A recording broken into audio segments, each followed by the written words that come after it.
So the focus was on the points in the neuroendocrine system. So when you acupunctured a point, we want to measure blood and see what it changed, like the neurohormones, neuropeptides, endorphins, that sort of thing. So we talked about that 60% of the acupuncture points are in areas of high nerve endings and lymphatics, capillaries, veins, places where you can control all that.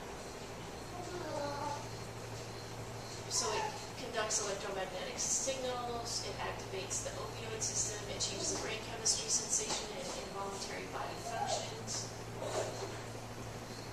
This is, through nerves that release chemicals that do things in your body, physiologic, cause physiologic effects.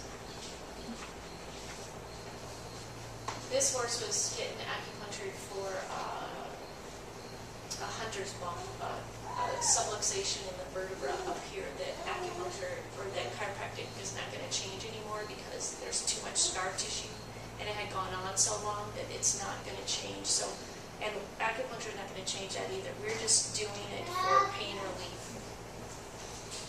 And that he was having a pinched nerve occasionally, so we could affect how frequently his nerve would get pinched, and he would go.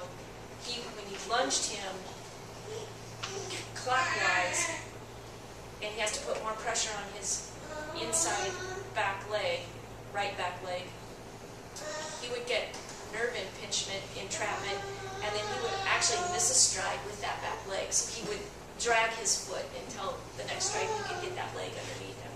We didn't cure that, but we maybe decreased the frequency of it and made him more comfortable to be used. So obviously you can use it in musculoskeletal disease, neurologic disease. We talked about using this electroacupuncture for paralysis issues. We can use it in endocrine disease, dermatologic disease, cardiovascular disease, gastrointestinal disease. This is a bird that had a lame leg. And this is an example where I didn't use it on their pulse diagnosis. I didn't use anything other than sheet points or local points to that particular leg just to get energy moving through that leg, break up any stagnation. I knew he didn't have a fracture because I could move the leg. He just didn't want to use it. And one treatment on it, that's like a first for me. One treatment fixed that bird. That's usually not the case.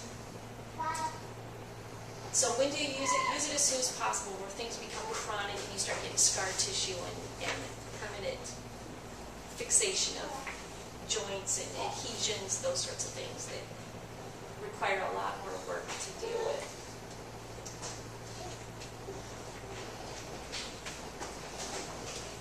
So one of the points that I'll tell you, it's kind of the resuscitation point. It's kind of a point that anybody can use. It's called governing vessel 26. There was a write-up in our professional journal of an anesthesiologist who lost a dog during surgery. They did CPR. They couldn't revive the dog, so they did this henpecking of governing vessel 26, which is right here. It's an alarm point, and they brought the dog back.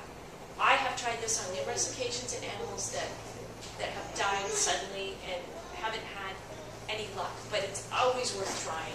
So I'm telling you about it.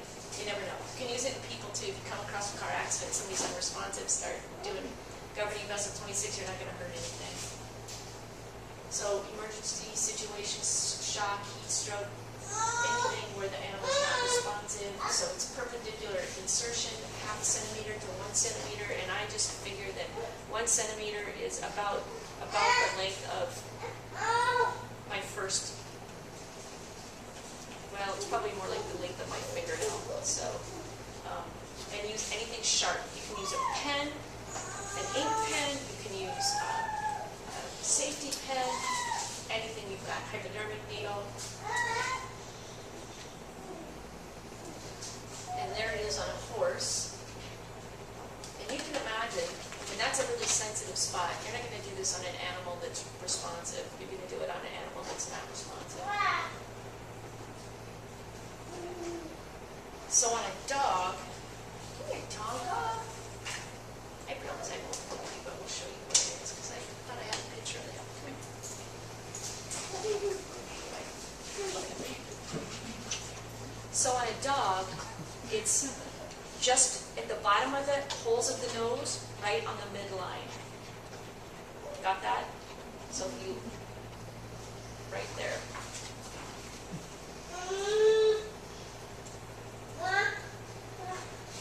So that's kind of traditional Chinese veterinary medicine acupuncture. Does anybody have any questions? I had a quick question about the last thing you were talking about. Yep. Is it best to do, like you said, like a hen pecking Hen pecking, kind yep, of motion in and out, with in it? and out, in and out. Or you don't have to take the needle all the way out, but pull it out, you know, a ways. And, Some yep. sort of pulsating. Very aggressive. Okay. Yeah, it's a very And aggressive aggressive. thing. Yep, just like this. Where is it on the horse again? It is, Do it. A different picture of the horse. let's see. I might. You have a picture of a horse. Its nose. I have it in my acupuncture book, I think. Because I'm not going to try it on the dog. Good enough for mine. Is that good enough picture? Yeah, That'll work. that'll work. Yeah, perfect. Good job. Awesome, awesome. Okay, so, if you put a straight line at the bottom of the nose, bottom aspect of the nares, that's what we call the nostril, bottom part of the nostril, and right on the midline, and his markings are great. You could do it, be like right there, right in the middle of that white spot. Does that make sense? Yeah. Right there.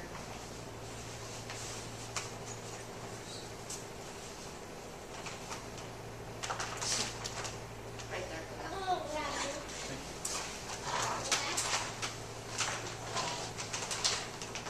So, let's look at these guys' tongue real quick, and then we'll put my dogs away. Well, I'll show you some acupuncture on him.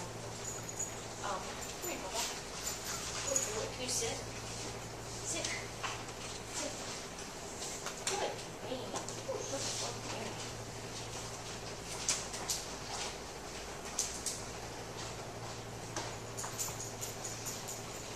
Ready? You see it, Mom? See it. See it. Good boy. So see his tongue? I would call that moist, with no real fur on it, but definitely moist. So if I had to determine between dry and moist, his would be moist. And I would call his pink. And his, to me, looked like it was maybe a little pinker on the front half than it was the back half. And in this book, there's a tongue map of the different organs are represented in different places of the tongue. If you had a dog that had a really bright red tongue tip, this is the heart center. So that dog's heart would be imbalanced if it showed up that different from the rest of the tongue. Yep, great. Can we look at your tongue, buddy?